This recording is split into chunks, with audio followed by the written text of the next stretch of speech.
zaman urip yo ora roh karepe. Ngerti-ngerti urip, mati yo ora roh karepe.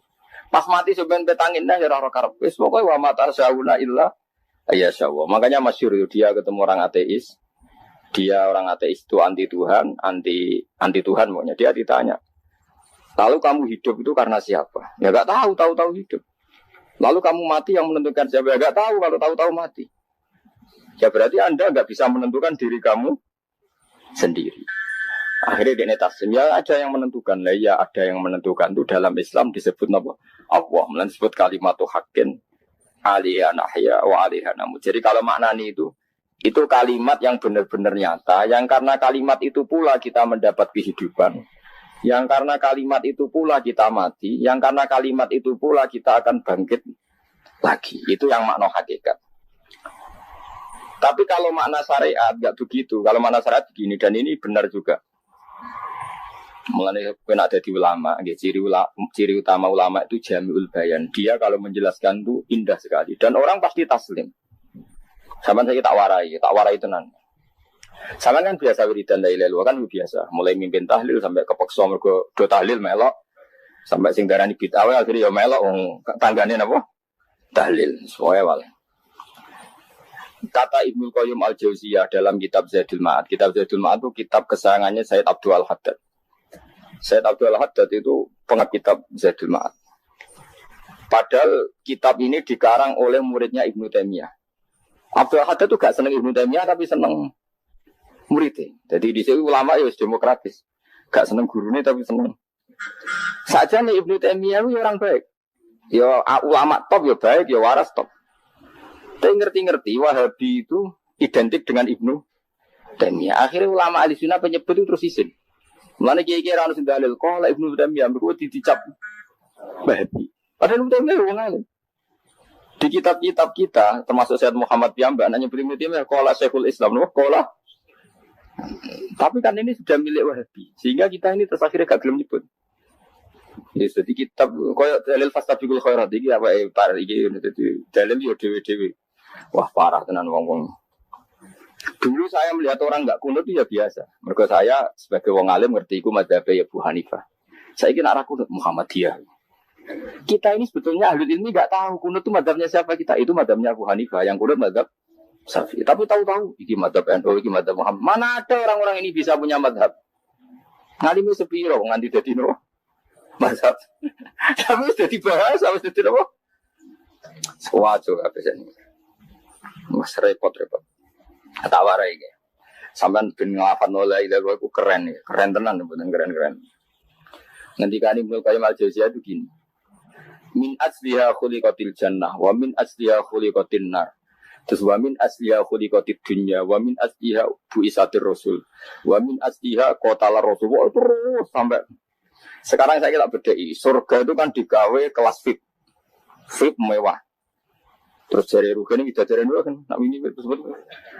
Kira pitung pulau, wayu kabeh kan, rano sing keriting, wayu kabeh, terus gak tahu delok wong liya. Kadang bojo kita wis elek cek delok. Oh ya, bidadari sifatnya maksuratun fil khiyam, jadi gak tahu keluyuran ning ndi. Wayu kabeh. Wah. Surga yang semewah itu selek itu ya bagi mereka sing lafadzno atau yang menerima la ilaha illallah. Neraka sekarang dibikin dalam itu. Jadi Abu Hurairah neraka itu tes-tesane benda kamu jatuhkan ke neraka itu untuk santai ke bawah itu nunggu 70 tahun. Kila 70.000 tahun. Dikira HP yang membuat ceblok neraka itu cebloknya ngenteni 70 tahun. Betapa dalamnya ngentekno bego piro ya bayang misalnya. Oh itu kontraktor mana saja tidak sanggup disuruh ngedok kedalaman neraka. Iku ya mau kanggo wong sing menolak la ilaha illallah. Jadi kalimat ini luar biasa. Swarga digawe bagi yang nerima, neraka digawe ya untuk yang menolak. Ini kalimat sing kena tahlilan turu itu lho. Iku kalimat sing nggo alasan Allah gawe swarga. Terus kalimat sing suwe-suwe sing lafadz darani bid'ah iku. Itu kalimat sesakral ini nasibnya akhir zaman itu entek. Gara-gara dilafadzno tahlilan tersangka jadi apa? Bid'ah. Dulu kalimat yang dipuja-puja penyebab surga dan neraka, saiki kalimat itu tersangka. Mau perkara napa? Bid'ah. Wis aja melok-melok, kowe debat ora iso makili aku sebarno iso. Kok kowe terusno dalan tor. Dah. Berarti la ilaha illallah itu kalimat yang surga dibikin karena itu, neraka dibikin ya karena itu. Kemudian Allah punya sunnah, lalu butuh pelatihan. Dikasihlah Allah gawe bumi. Dia manusia butuh latihan, dibikinlah bumi. Dan dia latihan ikrar la ilaha illallah dengan sadar, dibikinlah bumi, lihat luakum terus dites. Wes digawe bumi, ono makanan, ono minuman, ono wong wayah, ono pegatan macam-macam, ono diutang sembulet macam-macam. Gue ngetes, eling la ilaha illallah, eling utangi, eling la ilaha illallah, eling kasusnya, pokoknya dites. Karena nggak fair kalau Allah bikin itu kemudian nggak dites, dibikinlah darul imtihan. Dunia itu bahasa Arabnya darul imtihan, tempat tes-tesan. Imtihan mana apa? Tes, lihat luakum diuji. Wes diuji kita hidup. Artinya kita dihidupkannya pun oleh Allah demi tes-tesan la ilaha illallah disebut kalimatul haqqin alaiha. Nah ya sebenarnya kita hidup pun ini untuk dites. Pada akhirnya la ilaha illallah apa enggak? Paham ya? Dites. Allah itu juga secara hukum itu kan enggak fair, dites kok enggak punya pemandu. Dibikinlah Rasul, diutuslah para Rasul untuk pemandu. Tes itu kan butuh seru. Mak pemandu tok ora ono musuhe kan enggak seru, dibikinlah setan. Saat ini sebagian kita sudah setan tapi ini ben seru. Lho ndak setan kan minal jinnati wan nas, rumangsamu setan sopo. Baik setan minal jinnati wan nas. Jadi kena muni auzubillahi minasyaitonir rajim terjemahnya berlindung Allah dari saya sendiri ya Allah itu. Lho itu kalau lama dulu biasa auzubillahi min syururi anfusina wa min sayyiati amalina. Sebenarnya kita berlindung hanya dari setan yang jauh, iblis tunda. Ya setan diri kamu sendiri, min syururi anfusina, dari kejelekan diri kita. Wong-wonge do wujud, soalnya setan tuh makhluk gaib sing piye. Lah kowe iku sapa? Nganti kowe maksiat terus mergo akrab klop, roh mbek setan klop. Mulai terus maksiat. Dah. Allah ngutus pemandu yang ngecul setan ben fair. Napa? Fair. Jadi semua darul ibtila ini juga demi kalimat. Nah, makanya disebut kalimatul haqqin sing alaiha nahya. Kita hidup ya demi mendapatkan kalimat itu. Kita mati nanti ya demi kalimat itu, artinya mati ke neraka ya karena kalimat itu kita menolak atau mengabaikan. Masuk surga ya karena kalimat itu kita hormat, kita benar dalam memperlakukan kalimat itu. Berarti alaiha nahya wa alaiha nam. Terus wa alaiha nub'as karuan, kalau kamu termasuk minal aminin ya nub'as minas solihin, kalau minal kafirin ya nub'as minal dzalimin. Tapi semua desain dunia ini hanya demi kalimat la ilaha illallah Muhammadur Rasulullah. Nah ini kan penting. Bagaimana mungkin kemudian kalimat sesakral ini, sehebat ini, kemudian ada orang tahlil kamu tidur. Kok iso? Kalau jangan kok iso wong turu. Misalnya kayak mangkel, kalau mangkel sing mimpin Gus, suwira barbar. Bagaimana mungkin kalimat yang menyelamatkan Anda kemudian Anda anggap problem? Elek gak? Apalagi kamu anggap ini bid'ah. Nak cara kula oke lah. Ndongakno mayit itu gak ono tuntunan Nabi. Tahlilan gak ono tuntunan. Tapi wis muni tok kono tok. Artinya menduk kono tok ora usah nyerang kalimat, enak kalimat tetap kalimat. Baik. Soal kowe ora seneng sing tahlil, uga tiga profesi lah iku wonge wae gedhinge jogeman. Ya saya misalnya, saya kadang enggak cocok sama mubalek karena kadang profesi. Tapi saya tidak pernah anti pengajian bagaimana itu membawa syiar Islam. Tapi kalau mubalek kadang ora seneng, kadang takok entuk piro. Bareng sangoni sithik, kok sumpah mek transportasi ini. Lah wong ngono kok mbok senengi ku piye? Tapi kita terus gedeng keliru, itu sungguh syiar Islam. Mana ada pengajian didengar orang banyak tanpa mubalek? Gak iso. Indonesia melepukno barang-barang ra penting jadi penting iso. Lah cara guruku teng Karang, yang apa melepuk kanggo panggung barang perkara. Tapi kadang ya benar. Yang namanya mudin mubalek ya itu bisa benar bisa salah. Tapi kamu gak boleh gedeng kalimatnya. Pilih kalimat itu kalimat hak. Nah, ini penting kalau utarakan. Sehingga zaman Nabi Sugeng, ini rungokno tenan ngaji kula. Zaman Nabi Sugeng ada sahabat. Namanya itu Usamah bin Zaid. Ini sahabat kesayangannya Nabi, Hibbu Rasulillah. Usama itu diutus Nabi perang. Ini dengerin, diutus perang. Pas perang itu si kafir tadi memenggal temannya. Ada yang tangannya putus, kakinya putus. Wah, seorang kafir ini sudah luar biasa. Bacok sana, bacok sini. Ketika terdesak oleh pasukan Usama, kebetulan Usama ini cakap ya, sama beberapa temannya orang Ansor. Orang kafir yang sudah kotoa arjulana wa kotoa aidiana, dia pas terdesak bilang la ilaha illallah. Terus sama Usama tetap ditusuk, dibunuh karena dia berpikir ini qolaha muta'awid dan dia melafazkan kalimat itu hanya berlindung dari pembunuhan. Setelah dilaporkan Nabi itu marah besar.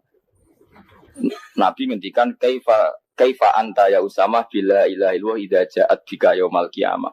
Kowe nek ditakoki la ilaha illallah ku piye? Piye wis ngomong la ilaha illallah, tapi sampai ngomong ngoten sausé ngetoki tangan kula, maksud tangan kula tangan kelompok saya, kiai saya. Nabi tetap jawab kaifa bila ilaha illallah idza ja'at bika yaumil qiyamah. Kok Nabi menyoal sampai menjadi fatwa ijma'nya fuqaha, siapapun yang mengapatkan la ilaha illallah harus kita terima meskipun qolaha muta'awidzan, meskipun saat melakukan hanya cara zahir berlindung dari kematian, sehingga kita terima. Orang kafir yang 80 tahun kafir melafadzkan la ilaha illallah 1 menit menjadi mukmin. Sampai ada ayat qulil ladzina kafaru iyantahu yufar lahum ma qad salam. Ini kalimat yang sakral, bahkan kafir yang 80 tahun saja menjadi mukmin hanya karena melafadzkan la ilaha illallah. Mulane yang ngaji saya, yang senang saya, jangan pernah kamu mengatakan ada bid'ah yang orang bisa jadi kafir. Bagaimana mungkin orang mukmin yang ke kuburan dan melafadzkan la ilaha illallah kamu katakan kafir? Padahal kalimat ini yang kafir 80 tahun saja menjadi mukmin. Saiki ono wong nglafadzno la ilaha illallah mergo salah tempat pinggir patok mbok arani kafir. Kok aneh. Mungkin kafir 80 tahun itu dadi mukmin iki gara-gara ngapalno la ilaha illallah dadi kafir. Mergo mau salah tempat ning pinggir apa? Patok. Boleh nara cocok mending nganggur, wong sering ziarah nganggur. Nyatane yo tenan. Cara dene pegawai negeri ora sering ziarah. Nah iku tapi ora usah muni kafir gak mungkin lah. Coba kalimat ini itu orang kafir yang 80 tahun menjadi apa coba? Dengan melafadzkan kalimat ini. Mukmin kan? Berarti kalimat ini adalah kalimat penghilang kekafiran. Lalu karena dilafadzkan secara salah dianggap kafir. Hanya karena bid'ah itu tidak mungkin. Makanya sebetulnya Wahabi yang alim-alim itu tidak berpendapat demikian. Saya punya beberapa referensi Wahabi yang alim itu tidak pernah mengkafir-kafirkan orang. Karena perdebatannya seperti itu. Tapi saat ini wis kuwajo.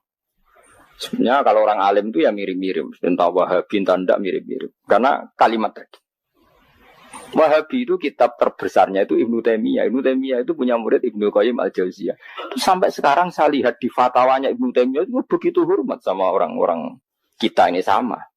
Tapi tahu-tahu lewat penyaduran sana sini terus menjadi kacau. Jadi kalau balik ini malah sampai anak kepengen dua nikmat batinah seperti tadi yang saya utarakan.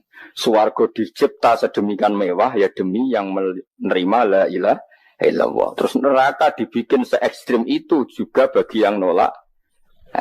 Kemudian dibikin daru pelatihan yaitu dunia ya karena kalimat berarti kalimat itu luar biasa. Wa biha qamatis samawati wal ardu. Kalimat ini pulang menjadikan langit bumi berdiri. Lalu sekarang kita bisa ngomong, bisa berpikir, bisa ngadekno BPKB macam-macam. Itu karena kita sendiri apa karena kudratullah? Saya tanya. Karena kudratullah. Kalau karena kudratullah, apa susahnya Allah bikin kemampuan tanah ini nangis, tanah ini susah. Wong podo-podo kowe iso nangis, iso mikir ya mergo kudratullah, ndak karena kamu. Harusnya ya sama, bumi-bumi ini bisa menangis juga karena kudratullah. Makanya bumi ini menangis ketika enggak ada orang yang sujud. Iku ya mungkin. Wong zaman kowe iso nangis ya krana kudratullah, mestine bumi yang kamu katakan benda mati, hakikatnya dengan kudratullah juga sama dengan kita.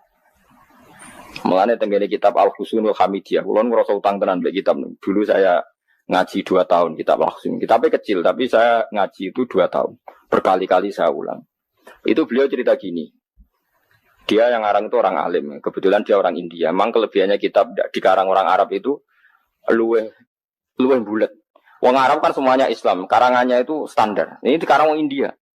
Di Tonggo Blodor, di masjidnya ada dikarang ulama yang masyarakatnya itu udah karu-karuan. Dia cerita itu gini.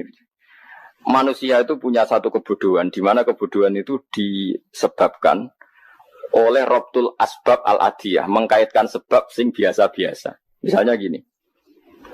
Sama saya kita omongin, misalnya ada orang bilang gini, batu ini nanti itu menjadi ayam. Orang bilang mukhal apa enggak? Enggak, jawab saja. Mukhal.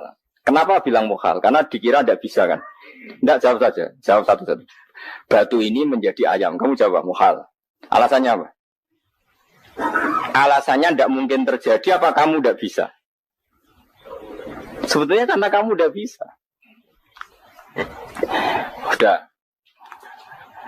Lau ukhbiro dzakar rajul. Andai kan orang itu kamu kasih tahu, klungsu ini biji asem itu, biji pohon asem itu. Nanti yang kecil ini suatu saat besar. Setelah besar buahnya banyak, tambah besar, tambah besar. Terus orang bilang mungkin. Ketika bilang mungkin itu karena dia bisa apa hanya karena menyaksikan berkali-kali ada kejadian nak klungsu ditandur, iku iso dadi gede. Coba sama jawab. Karena dia bisa apa karena hanya menyaksikan itu sering terjadi? Hanya misalnya. Artinya ya dia mengatakan mungkin itu pun tidak memberi kontribusi ikut buat. Iya enggak? Tetap bergantung kudrahnya Allah. Dia hanya bilang mungkin karena sering melihat. Sebenarnya dia enggak sama sekali memberi kontribusi. Lah ya darani mungkin ya ora urun. Paham ya? Lalu kenapa dia kecangkeman terus muni wong wis mati dadi lemah gak mungkin dadi manusa meneh. Lho zaman dadi manusa sing wis ngene iki kok mani dene lara melo gawe. Terus muni mungkin mergo sering terjadi, sering roh, sering bersaksi. Berarti sebetulnya manusia itu pakai ukuran dia mampu tidak mampu apa pakai ukuran bersaksi melihat. Bersaksi. Nah, ini kan kita sebagai manusia itu problem. Makanya disebut wa kanal insanu zaluman jauh wis goblok aja-aja. Mergo manusia itu nak wis goblok aja. Makanya saya kemarin diminta ngisi di pondok kajen. Kalau sampean berdebat sama orang ateis atau orang komunis itu gampang saja. Dilatih begini seperti teorinya Quran. Ya nanti saya teruskan ini tak ulang lagi ya. Saya ulang lagi ya. Andai kan nggak pernah terjadi telur itu jadi ayam, nggak pernah terjadi sama sekali. Telur itu jadi ayam. Terus kamu mengasih tahu orang tadi, telur ini loh nanti jadi hewan yang hidup terus terbang. Mesti dia bilang mohal, mau benda mati kok nanti jadi benda hidup yang terbang ngalor ngidul. Berhubung sering terjadi dan dia pun tidak ikut bikin, bilang mungkin. Paham? Saya ulang lagi ya. Berarti dia bilang mungkin karena sering apa? Terjadi dan dia lihat. Andai kan pertama kali gak ada telur sama sekali yang jadi ayam. Terus pengalaman pertama di dunia belum pernah terjadi. Kamu kasih tahu telur ini nanti jadi ayam terus terbang. Orang ini bilang mohal enggak? Mohal. Berhubung sering terjadi bilang enggak? Nah berarti kita nanti bangkit dari kubur gampang saja bagi Allah. Cuma belum pernah terjadi kamu mengatakan mohal. Nah makanya otak kita harus dibenahi. Makanya jogeman percaya ambek yang pernah kita lihat, yang sering kita lihat. Percayalah dengan akal, tapi akal waras deh. Para waras itu serempet tatanannya wangil. Makanya Islam itu melatih. Qul falillahil hujjatul baligha. Misalnya begini ya, dulu kalau Gerwani atau PKI atau siapa saja lah, itu kalau melatih anak-anak TK, makanya seorang ulama harus punya kecakapan penjelasan ibanatul ahkam. Itu anak-anak kecil dilatih. Anak-anak kamu terpejam, mintalah manisan sama Allah. Ya Allah saya minta manisan, saya minta permen. Terus disuruh buka. Dapat enggak anak-anak? Enggak dapat bu. Wah berarti Allah enggak ada. Sekarang minta sama bu guru. Bu guru kami minta permen dikasih. Berarti yang ada bu guru bukan Tuhan gitu. Akhirnya jadi gerakan ateisme. Nah sebetulnya untuk melawan gerakan itu kita harus melatih begini misalnya gini. Saya itu pernah ketemu sama orang yang berpikiran komunis. Oh komunis juga. Dia nantang saya gini, Pak Bapak, pokoknya saya tidak bisa menerima konsep Tuhan. Sebelum Anda bisa menjelaskan kenapa ada Tuhan. Jadi, bocah kok elek ini. Nah, aku ngerti, aja. Saat cerdas ini tetap cerdas aku yakin, tetap cerdas aku. Selain raine seram meyakinkan, saya pikir tetap cerdas. Pulau itu kan wong Quran, gitu. Artinya punya pikiran panjang. Mungkin di antara orang Islam kita ini tidak punya kecakapan menjelaskan. Tapi kalau orang sering baca Quran, apalagi dia ngaji tafsir ya, yang waras maksudnya waras. Serapati senang duit, barang ini penting ya. Kalau senang duit, mari goblok. Yakin ulama senang duit, mari goblok. Tak jamin. Umpama alim kelas B, kelas C gak bisa, tahqiq gak bisa. Kalau tahu dikandani konco kulo, Rian ambek jenengan udah kaca akeh. Lah kenapa aku? Cok seneng duit, bro. Duwe masalah bagi ulama. Orang duwe lebih masalah kan ya. Maksudnya rasa senang tapi ojo terus gak duwe. Sekarang saya tanya, Quran itu melatih kita gini. Quran itu sederhana kalau ngelatih tauhid. Tapi orang pasti ingat. Kata Allah gini, enggak apa-apa, saya tidak Tuhan, enggak apa-apa. Kamu yang Tuhan. Tapi buktikan kalau kamu Tuhan. Caranya gini. Am khalaqus samawati wal arda. Ya enggak apa-apa, kamu yang Tuhan enggak apa-apa. Tapi buktikan kalau kamu menciptakan langit bumi. Mereka pasti ikrar, ya enggak mungkin saya menciptakan bumi. Saya lahir sudah ada bumi. Yesus lahir sudah ada bumi. Enggak mungkin Tuhan. Terus Tuhan membuat pertanyaan kedua. Am khuliqu min ghairi syai'in. Ya sudah. Kalau saya ada Tuhan, lalu nggak ada Tuhan, berarti alam raya ini tercipta oleh sesuatu yang nggak ada. Aneh nggak? Misalnya sebelum alam raya ini nggak ada Tuhan. Berarti sebelum alam raya ini kan adanya nihilisme, sesuatu yang nggak ada. Kemudian sesuatu yang nggak ada menjadi penyebab sesuatu yang ada. Aneh nggak? Menurut saya aneh. Sesuatu yang nggak ada itu mestinya kan nggak bisa ngelabeti, nggak bisa berfungsi, nggak bisa ada gunanya. Oh jenenge raono itu ya ramarai popo. Mau raono kok jadi sebab. Sesuatu yang menjadi sebab itu yang wujud apa yang nggak ada? Yang wujud. Saya takut. Nah kalau nggak ada Tuhan berarti alam raya ini lalu sebabnya apa? Ya dari ketiadaan. Lalu tiada itu menjadi sebab. Yang tiada kok jadi sebab itu tekem gitu. Mikir. Di mana-mana yang sebab itu harus barang yang wujud. Nggak boleh tiada kok jadi sebab. Ini kan jadi aneh. Sesuatu yang tiada menyebabkan sesuatu yang ada. Ya pokoknya ronde ini kalah Pak. Tahu kapan tak pikir. Pikir nganti mati temenang aku ini. Makanya sebetulnya dalam ilmu mantek, pertama itu kita tidak harus iman Tuhan itu namanya Allah, tidak harus. Makanya pertama dikenalkan, sementing kenal Tuhan itu ada dulu. Disebut zat sing wajibil wujud, belum disebut namanya Allah. Allah itu disebut nama Islam, paham ya? Saya ulang lagi, Allah disebut itu nama Islam. Tapi kalau penemuan akal hanya sampai kita ini butuh zat sing wajibil wujud, sing menjadi penyebab semua alam raya ini. Di bahasa Arab disebut musabbibul asbab. Belum menyebut Allah musabbibul asbab. Islam pun pertama Iqra turun ya gak nyebut Allah. Iqra bismi rabbikal ladzi khalaq khalaqal insana min 'alaq. Iqra wa rabbuka. Tuhan itu siapa yang mencipta? Nah, yang mencipta ini oleh syariat Islam disebut Allah. Tapi dalam logika yang penting gue kenal si ono musabbibil asbab. Pastikan bahwa alam raya ini yang wujud pasti disebabkan sesuatu yang ada. Enggak boleh barang wujud kok diciptakan oleh sesuatu yang tidak ada. Yang gendeng ora barbar barang ra ono mbok sifati al-khaliq. Sing gawe langit bumi apa? Pencipta. Penciptane apa? Sesuatu yang tidak ada. Kowe ikhlas diutek ngono kowe ikhlas ta ora? Gak kowe ikhlas ta ora diutek ngono kowe ikhlas ta. Kowe gelem dadi bodho niku. Gelem kan? Mboten. Nah, nikmat ngono jenenge nikmat batin. Mulane sing suwenang mbek kalimat la ilaha illallah. Wis ana sing bid'ahno Allah iku wong nganggur wis beno sak uni-unine. Tapi kadang memang kita berlebihan. Tahlilan rabar-bar matang pulau dina ini rabar-bar muka alasan wis disangoni akeh tahlil sedih lho saake penggemar sing keselen sing rantuk sangu ya butuh cepet.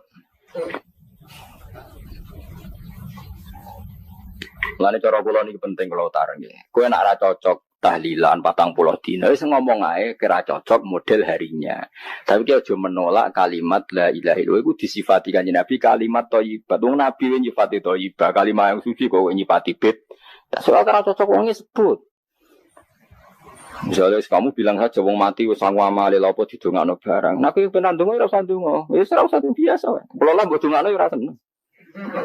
Gak meyakinkan. Karo dhewe swarga butuh dongamu ora ono swarga fadhole pangeran apa butuh ngono barang. Nah tapi kowe ndonga aku ya seneng. Senenge ya semau lah timbang nyanyi-nyanyi rame-rame sadok ngono. Mbok mandi mbok ora pokoke ndonga. Saya ulang lagi ya. Makanya Quran itu melatih logika sampai seperti itu. Am khalaqus samawati wal ard bal la yuqinun. Sampai terus diulang-ulang. Am khuliqu min ghairi syai'in. Kalau mereka merasa Tuhan enggak apa-apa, tapi buktikan mereka ini wujud sendiri tanpa sebab. Atau begini, kalau mereka enggak tahu sebab pencipta langit bumi, mereka sendiri suruh yakin kalau mereka adalah penciptanya. Am humul khaliqun enggak apa-apa. Ya tapi masih Abu Jahal gendeng lah, masih Abu Lahab ngawur lah, nak takoi, ya wes pangeran kowe ke sing gawe langit bumi. Penggemarnya saja pasti tertawa. Mosok Abu Lahab darane pencipta langit bumi, wong lahir ning bumi. Tapi Quran oleh gue jawab, am khalaqus samawati wal ardo. Apakah mereka menciptakan langit? Bala yuqinun. Mereka pun tidak pernah yakin. Jadi itu pangeran. Makanya di mana-mana orang alim itu suka debat.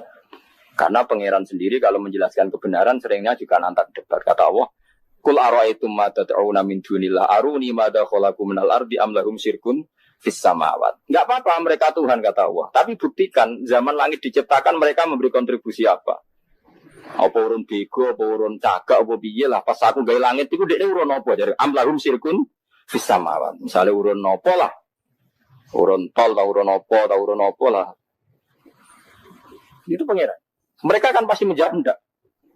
Terus itu nih di kitab min qabli hada. Kalau kamu enggak percaya Quran sebagai kitab, enggak apa-apa, tapi buktikan kamu punya kitab tandingan.